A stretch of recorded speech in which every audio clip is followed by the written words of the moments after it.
আসসালামু আলাইকুম। সবাই কেমন আছেন? আল্লাহর রহমতে আমি অনেক ভালো আছি। তো আমি আজকে মুরগির মাংস রান্না দেখাবো।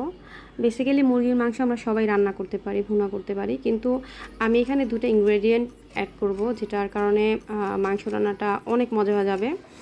অনেকে ফার্মের মুরগি খেতে পারেন না। এটা শুধু ফার্মের মুরগির জন্য না, এটা গরুর মাংস, দেশি মুরগি সব কিছুর জন্য এই দুটো ইনগ্রেডিয়েন্ট খুবই ইম্পর্টেন্ট। আমি সব কিছুতে দিই, প্রত্যেকটা তরকারি শেষের দিকে দিই। তো দেখেন, তাহলে জানতে পারবেন, অনেক মজা হয়।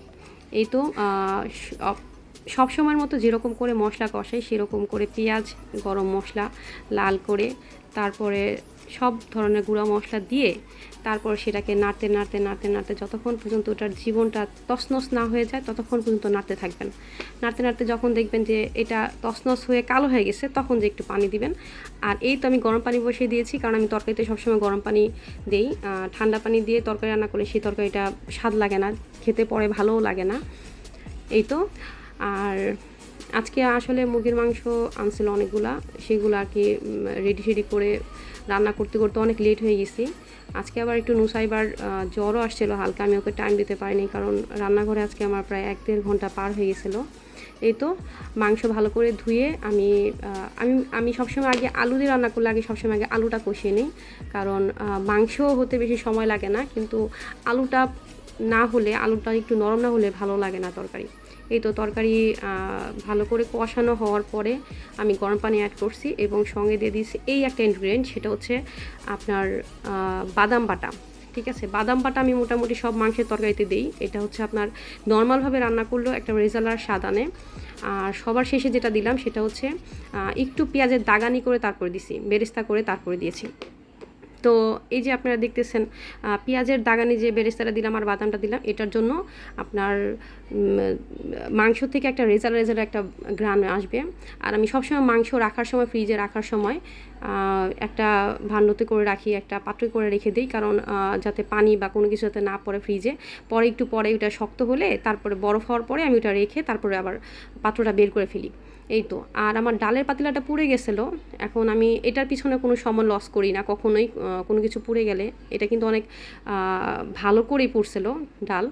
তো কেউ আবার এটা মনে করবেন না যে আমি ভিডিও বানানোর জন্য ডাল পুড়াইছি, অবশ্যই না। আমি বিন্দু পরিমাণ খাবারের অপচয় পছন্দ করি না। আমি ছিলাম না সামনে, ডালটা পুড়ে গেছে। তো যাই হোক, এটাকে আমি কোনো কষ্ট করে নিজের শরীরে কোনো শক্তি না ব্যয় করে কিভাবে পরিষ্কার করি এটা দেখেন। এটা আমার 5 মিনিট লাগবে, বেশি সময় লাগবে না। এটা চুলায় বসিয়ে দিয়েছি, একটু বলক আসার পরে একটু সোডা, বেকিং পাউডার না, বেকিং সোডাটা দিয়ে তারপরে আবার একটু নাড়াচাড়া দিলে কিছুক্ষণ পরেই আপনি দেখবেন যে সুন্দর একটা ভিতর থেকে একটা কেমন নরম নরম হয়ে গেছে। নাড়া দেওয়ার পরে দেখবেন, তারপর পানিটা ফেলে কিছুই করতে হবে না, জাস্ট একটা হালকা মাজনি দিয়ে একটু মাজলেই দেখবেন যে আপনার কোনো সাবানও দিতে হচ্ছে না, একদম পরিষ্কার ঝকঝক তকতকে হয়ে যাবে। তো যাই হোক, মানুষের মনের ময়লাগুলো যদি এরকম করে পরিষ্কার করা যেত তাহলে তো অনেক ভালো হতো বেকিং সোডা দিয়ে। তো যাই হোক, আজকে আসলে আমার মেয়ের শরীরটা তেমন একটা ভালো না, আমার এর জন্য একটু মনটা খারাপ ছিল। একটু জ্বর আসছিলো। আমি আবার বাচ্চাদের জ্বর আসলে অনেকে মেডিসিন দেয়, ঠিক আছে, আমি আবার এইগুলো কোনো কিছু খাওয়াই না। আমি কি করি, একটা লেবু কচলিয়ে রস বের করে সেই লেবুটা খাওয়াই দিই। একদম নগদে আপনার জ্বরও চলে যাবে, আর আপনার রুচিটাও, যে বাচ্চাদের রুচি নষ্ট হয়ে যায় সেটাও চলে যাবে। আর ফ্রিজে অনেক সময় একটা ব্যাড স্মেল আসে, ঠিক আছে, সেটার জন্য আমি লেবু সবসময় কেটে কেটে এরকম করে দিয়ে রাখি। যদি লেবু না কেটে দেন, যদি এরকম লেবুর ছুকলা থাকে যেগুলো খাওয়া হয়ে গেছে সেগুলো দিয়ে রাখলেও সুন্দর একটা স্মেল আসে, এয়ার ফ্রেশনারের একটা স্মেল আসে। আর এই তো আমি ওকে দিয়েছি। ও কিন্তু আসলে অনেক বেশি অসুস্থ ছিল, কিন্তু লেবুর ওই রসটা খাওয়ার পরে মাশাল্লাহ একটু চেঞ্জ হয়েছে। আর ও কেমন একটা অদ্ভুত ভাবে খাচ্ছিল, কারণ অনেক বেশি টক ছিল। এই তো। আর আমরা মুসলমান যেহেতু, আমাদের সবাইকে আসলে উচিত নামাজ পড়া। সবাই নামাজ পড়বেন, ভালো থাকবেন। আসসালামু আলাইকুম।